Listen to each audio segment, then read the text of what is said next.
Is your Clip Studio space funky? Does it need work?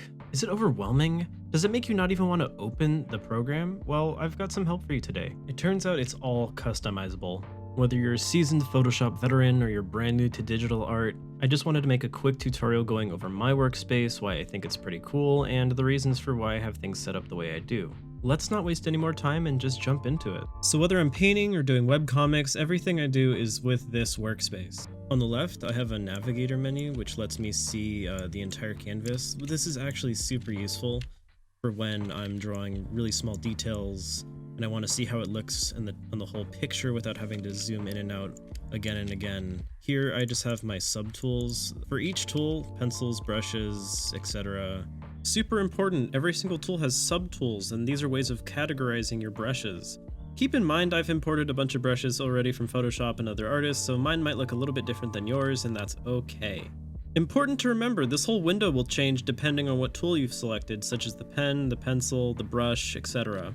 This will change all the subtools, so you'll see all the different categories underneath. You might find a new tool in this menu that you didn't even know you had. But anyway. This next part I'd only really recommend for people who are coming from Photoshop and have some experience working with your brushes. And this is something I can go into more in a later video, but it's the tool property menu. This controls everything from the textures, the sizes, the amount of paint, the amount of color mixing. Every tool has a property for every feature, and it's something I tweak a lot. Click the wrench and you'll get even more settings to look at. Something neat is you can put any setting you want onto the little property bar by clicking these eyeballs, and you can see it'll appear in our property window. This is super good, so you don't have to go back and forth and find it again. If it's something you want to tweak often, I love it. I use it all the time. Again, if you're new, don't worry about any of this. On the top right of my screen, I have what is called a color set. If you're used to Photoshop, these are basically swatches. These are a set of colors that I use for my webcomic. These are some of the most common colors that I use almost every single time. This is a really good way of saving colors that you like, especially if they're ones that you use often. Basically every program from Procreate to Photoshop to whatever has this kind of thing, and I tend to like it a lot. Below that, I keep the color wheel. It is a circle in a box, pretty straightforward. You pick the hue, and then the inside controls the light and value and saturation. Very straightforward. Below that, you have your layers. All of your layer controls are going to be right there in that box. And that's basically it. This is everything I use for illustration, digital painting. I'm sure I could even consolidate things to be a little bit smaller if I needed more room, but this also allows me to have some reference up on the top left. Finally, all your tools are going to be on this left side. I would recommend learning the key bindings so you're not having to mouse back and forth and clicking them. It's just so much faster, and it'll definitely improve your workflow. But that is a whole other topic. So let's pretend we're starting from scratch. We're opening Clip Studio for the very first time, and it should look something like this. As you can see, your color wheel is on the bottom, your navigator's on the top right. The layers are going to be the only thing that stays as they are. So first of all, we're going to pull out the navigator. You can pull out a tab just by clicking on the tab that it's on and pull it out like a web browser or anything like that. To move a panel around, simply grab the very top of the panel and you can move it around whenever you want by clicking.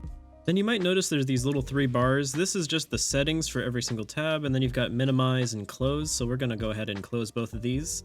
If you ever lose something, if you ever can't find it again, simply go to Window, and then you can find every single window by name. So I closed the color wheel, which is right here, and we're going to go ahead and put that back, and the navigator. It is super helpful to learn the names. As you can see, it's right here at the top in case you ever need to find them again. I recommend it. Really, my whole workspace is only made of 5 parts, and that is the color wheel, the layers, the navigator, and then your tool selection, and then the tool properties. So it lets you pick your tools, and then it lets you edit what the tools do. Very simple, very straightforward. You'll find your subtools on the top left. We're just gonna go ahead and yank that out right here. The next step is dragging your color wheel to the top right. Simply put it in one of those tabs and make some space for it so it looks nice and comfy. You can see by default we have layer properties just stuck in there. I tend to almost never use this. I prefer blending modes and things like that. Then to get rid of these other ones, we can either right click and delete them or drag them off and hit the X. Get those panels out of there! Ugh, I'm working on it. Sorry about that. Anyway, you can see we have tons of space now. If we want, we could even put another menu here, but for me, I'm pretty cool with just these. By default, we also have these tabs, which include the history and some other stuff. I tend never to even look at this. Personally, it doesn't really come into my workflow almost ever, so here you have your brush sizes. I tend to leave this alone. But if you are pressed for screen space, you know, the real estate on your screen, just close it. You can close the tab right here, and you have all of your little tabs here that control the different things like the sliders, the swatches, so forth. Swatches for some things tend to be pretty nice.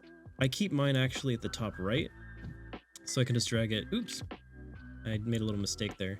I just drag it to the very top. See where I make this a line? I want that. And now it takes up its own space. And now to make these smaller, I just move my mouse right onto this little bar until it becomes a little scrolling arrow.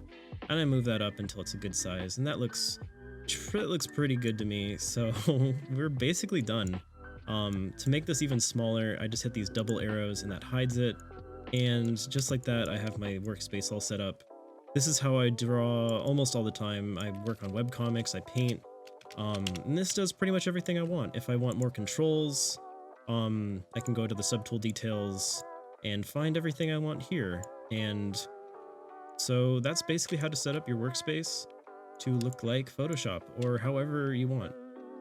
Like everything else, every little control can look really overwhelming, but if you just play with it a little bit and kind of experiment, I find it's really easy to pick up and learn sort of what every single control does. And if you ever mess up, don't worry, you can always reset to default. And if you are satisfied with your workspace, you can always go to the workspace and register it. This saves it. So, for example, I can go back to my old workspaces and it'll basically remember everything. I believe it even remembers shortcuts and other things like that. So, yeah, if this helped you out, make sure to leave a like and tell me your favorite color. Why not? Do it. Yeah, have fun. Go do art. Art is fun. Digital art is fun. And thank you. Yeah. Bye-bye.